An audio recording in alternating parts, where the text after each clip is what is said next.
ആമയിഴഞ്ചാൻ തോടും പാർവതി പുത്തനാരും എന്തുമാത്രം കാശ് മുടക്കിയാണ് വൃത്തിയാക്കിയത്. ബോട്ടോടും കപ്പലോടും എന്നൊക്കെ പറഞ്ഞ് ജനങ്ങൾക്ക് അവർ കാണിച്ച് എത്രയോ പ്രാവശ്യം എത്രയോ കോടിക്കണക്കിന് രൂപ കളഞ്ഞു. എന്നിട്ടും അവിടെ എങ്ങും ശരിയായിട്ടില്ല.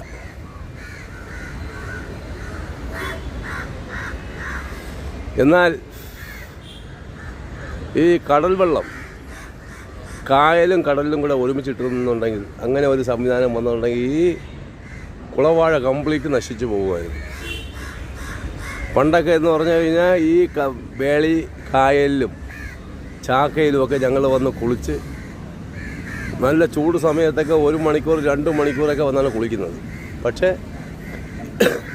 ഇപ്പോഴാണെങ്കിൽ ഒരു രക്ഷയുമില്ല. എന്തുമാത്രം രൂപയാണ് സർക്കാർ മുടക്കിയിരിക്കുന്നത്. എന്നിട്ട് വല്ല ഗുണവും ഉണ്ടായിട്ടുണ്ടോ? ഒരു ഗുണവും ഉണ്ടായിട്ടില്ല. അത് ഇനിയെങ്കിലും ഈ കായലും കടലും കൂടെ ഒരുമിച്ചിടുന്നൊരു പദ്ധതി ഒരിക്കൽ പറഞ്ഞതാണ്. അതിനെ ശശി തരൂർ 2 കോടി രൂപ ഒരു സമയത്തും നീക്കി വെച്ചതാണ്.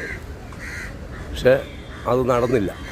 അത് നടന്നിരുന്നുണ്ടെങ്കിൽ ഈ കംപ്ലീറ്റ് കുളവാഴയെ നശിച്ച് അതങ്ങ് പോയി. പിന്നെ അത് ഉപ്പുവെള്ളം കയറുന്നതുകൊണ്ട് അതൊന്നും രക്ഷപ്പെടില്ലായിരുന്നു. നല്ല രീതിയിൽ നമ്മുടെ ജലാശയങ്ങളൊക്കെ നന്നാവുമായിരുന്നു. എന്തുകൊണ്ടാണ് ചെയ്യാത്തതെന്നറിയില്ല. ഇവിടെ അധികം നെൽകൃഷിയൊന്നും ഇല്ലാത്ത മേഖലയാണ്. അതുകൊണ്ട് കടൽ വെള്ളം കയറുന്നതുകൊണ്ട് കുഴപ്പമില്ലെന്നാണ് എൻ്റെ നിഗമനം. ബാക്കി എനിക്കറിയില്ല. പക്ഷെ അങ്ങനെ ചെയ്തിരുന്നെങ്കിൽ ഇവിടെ എന്തെങ്കിലും ഒരു ദോഷം ഉണ്ടാവുമായിരുന്നോ? ഒരു ദോഷം ഉണ്ടാകത്തില്ലായിരുന്നു. കായലും കടലും കൂടെ ഒരുമിച്ച് കിടന്നാൽ, അത് നമുക്ക് ഇത് സാറിന് പൊഴി മാറിയിട്ട് അഴിയായി കഴിഞ്ഞാൽ സുഖമാണ്. ഇവിടെ ഒരു കുളവാഴ കാണത്തില്ല. നോക്കിയാണ് ഒരു ചെറിയ ഒരു ഇട പോലും ഇല്ലാതെ കംപ്ലീറ്റ് കുളവാഴ ഇങ്ങനെ നിറഞ്ഞു കിടക്കുകയാണ്. അതെന്തെങ്കിലും മാറ്റം ഉണ്ടാവും എന്ന് നല്ല ബുദ്ധിയോടുകൂടി നല്ലതോടുകൂടി അത് വരുന്ന സർക്കാർ ഇടപെട്ട് കഴിഞ്ഞാൽ നമ്മുടെ ജലാശയങ്ങളൊക്കെ നന്നാവും.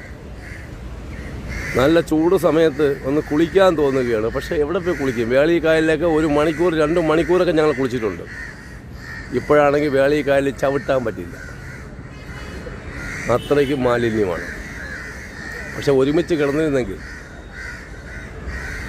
മുതലപ്പൊഴി പോലെ ഇവിടെ ഇങ്ങനെ ഒരുമിച്ച് കിടന്നെങ്കിൽ ഇങ്ങനെ ഒരു കുഴപ്പവുമില്ലായിരുന്നു. നല്ല രീതിയിൽ നമ്മുടെ ജലാശയങ്ങൾ നന്നാവുമായിരുന്നു. അതിന് താല്പര്യമുള്ള സർക്കാരുണ്ടോ? കഷ്ടം. ഇനിയെങ്കിലും നന്നാവട്ടെ.